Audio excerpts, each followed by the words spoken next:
sa kanyang audio message sa pamamagitan ng kanyang SMNI News Platform, nagbigay ng kondisyon si Pastor Apollo Kibuloy at humihingi siya ng written documents kay PBBM at kay Secretary of Justice Crispin Remulla na wag daw makikialam ang puti o ang kano ang FBI, CIA at US Embassy para siya ay ma-extradite sa kanyang kaso sa Amerika, sa kanyang child abuse sa mga kababaihan at kabataan. At sinabi niya pa na wag na raw makialam si Senadora Risa Ontiveros sa kanyang kaso dahil isa lang daw itong moro-moro at sa korte na lang daw sila magkita. Grabe naman to si Kibuloy, ang daming kondisyones sa kanyang pagsuko, pero ang isang ordinaryong Juan Pasang Cruz pagka nagkaroon ng kaso ay kahit walang warrant of arrest ay aaresto at ikukulong. Samantalang ito si Kibuloy na may impluwensya, maraming salapi at maraming kaibigan na nagtatungkol sa kanya, may mga senador at kongresista na hanggang ngayon na hindi pa lumalantad para harapin ang kanyang mga akusasyon sa kanya na sinasabing meron siyang mga illegal criminal activities, sexual abuse, child abuse, illegal money laundering. Humihingi rin ito ng written documents sa kapulisan, sa NBI, sa CIDG.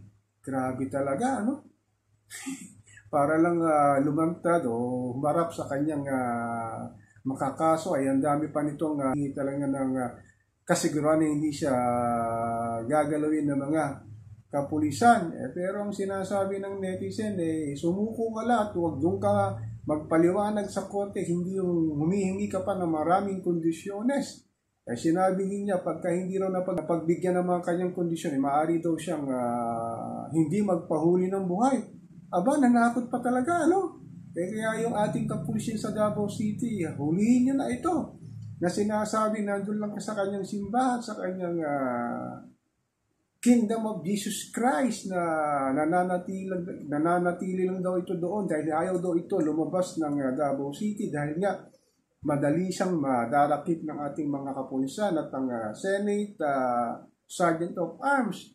Hindi yung nahingi pa talaga ng kondisyones kay PBBM, kay Secretary Remulla, pati kay Risa Ontiveros sa mga kapulisan, NBI, CIDG. Isang malaking kagaguhan itong ginagawa ni Kibuloy. Talagang itong self-proclaimed appointed of God ay kakaiba talaga. Dahil nga sinasabi ng mga netizen at mga nag-aabang sa kanyang pagdarakip, ang social media, mainstream media talaga na hindi raw talaga ito maaring sumama o sumuko ng buhay dahil nga alam niya na may kalalagyan siya dahil sa kanyang mga ginawa na pang-abuso lalo na sa mga kabataan sa kababaihan.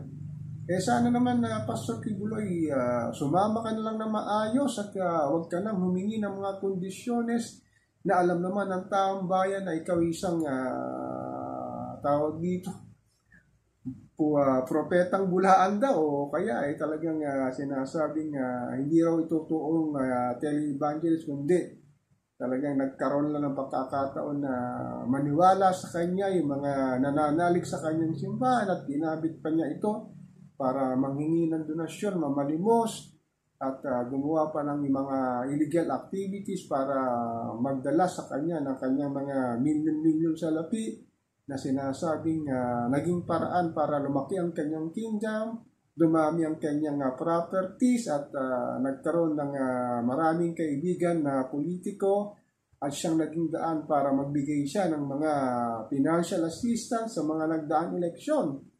So ako po si Papa Ken, patuloy po ako magmimiro na magmamatyak kung saan talaga aantong itong istorya ni Pastor Apollo Kibuloy. Susuko ba siya? Hindi ba susuko? At hindi talaga magpapahuli ng buhay?